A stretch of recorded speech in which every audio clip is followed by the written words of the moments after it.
Alright guys, how's it going? So, gonna do a quick, let's call it toy building tip here. So one of the biggest questions I get is, what do I need to start building toys as far as tools go? And that's a pretty simple, easy question, so let's just dig right into it. Scissors. Why do you need scissors? I don't know, but you just never know. They come up. Opening packages, cutting sheets of plastic, so on and so forth. You need some scissors. Alright, this is called a pin vise, and you can swap out your drill bits. You want one of these like this, where the head swivels, see? That way you can kind of put pressure on that with your palm and turn it with the lower part. And you want this for drilling rails, putting together things like 3-point hitches, all sorts of stuff. Anyway, must-have right here. That's a must-have. Moving on, sprue cutters. So sprue cutters are useful for several reasons, but mainly if you're going to be putting together things like 3D printed kits or laser cut kits or other things of that nature. These are very handy. Mine are worn pretty good. I actually broke the tips off, so I took them to the grinder and made some sharper tips on them. But you can see they're spring-loaded, and you can just cut things with them. You can even cut things like straight pins and paper clips and all sorts of neat stuff like that. So, all right. Moving on, hobby knife. Be careful with these, super sharp blade, but you need that for the same thing, cutting. I use it to cut decals a lot, cut around decals and print them off. Cutting plastic, scraping on stuff, a million uses. Files.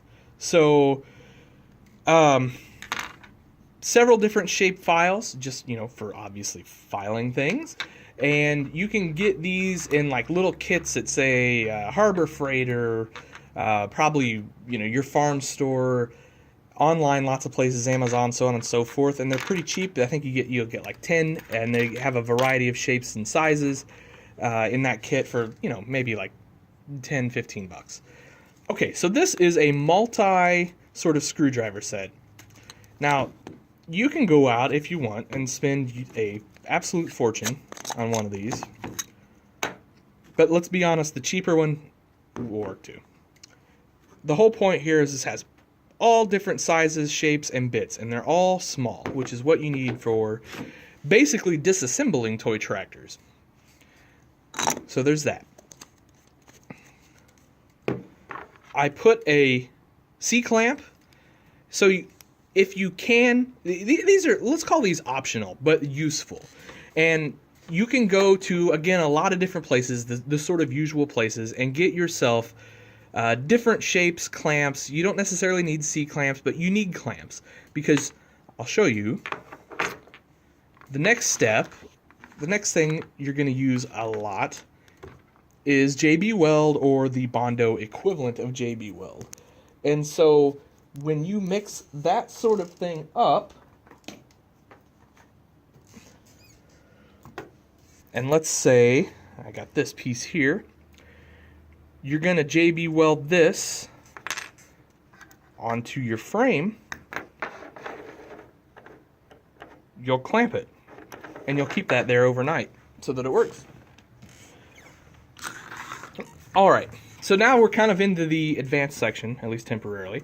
Glazing putty. What do you need glazing putty for? Glazing putty is great for filling in rough castings on tractors that you might be working on, or you can even use it to fill hood seams and things like that.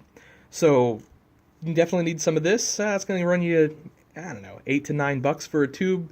Tube's going to last you a very long time. Keep it in a sort of warm, dry, climate-controlled place. It'll last you forever. It'll last you very, very long time.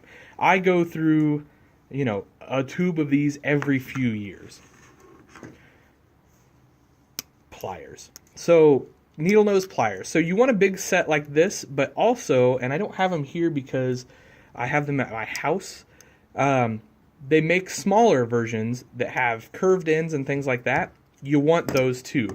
And those are spring-loaded, and I like the spring-loaded because when you let go of them, they open up, and that is really, really, really useful. All right, last and kind of least, if you will, superglue. So what you don't JB weld, you're going to superglue. Chances are. Now, Gorilla Glue will work, and I use this as an example because if you just want to get started, just go get you some of this stuff. When you get to sort of advanced building, or you're putting in cab glass and things like that, you're going to want to get some BSI Industries gold label glue because it does not haze up your windows. And then at some point you're also going to want to get Superglue activator. I'll talk a little bit more about that in another video though, because we're just getting started here. And, there's some sort of tricks to the trade there, if you will. So, anyway, I hope you like that kind of real quick and dirty short video of the basic tools that you need. Now, I'm going to throw one more tool out at you, and I'm going to walk you over here. So, pardon my trash can and dirty floor right now. The last tool you need is a Dremel. And this is kind of your best friend in the farm toy world. See here, we've got a cutoff disc on. So that's, cutting castings, cutting rivets, cutting wheels and tires, you name it. You can use a Dremel for it. And of course, they've got a million different attachments and all that stuff. We like the quick change bits. So you can see here that pulls out whatever, You don't have to do that. That's down the road. That's advanced stuff. But anyway. All right, gang. That is that. I hope that was helpful.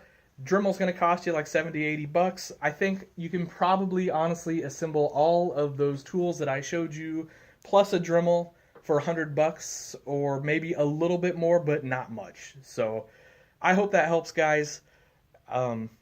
As always, if you got any questions, send them in. We'll do a video on it eventually. And have a happy new year. Hope you start your toy building journey off right.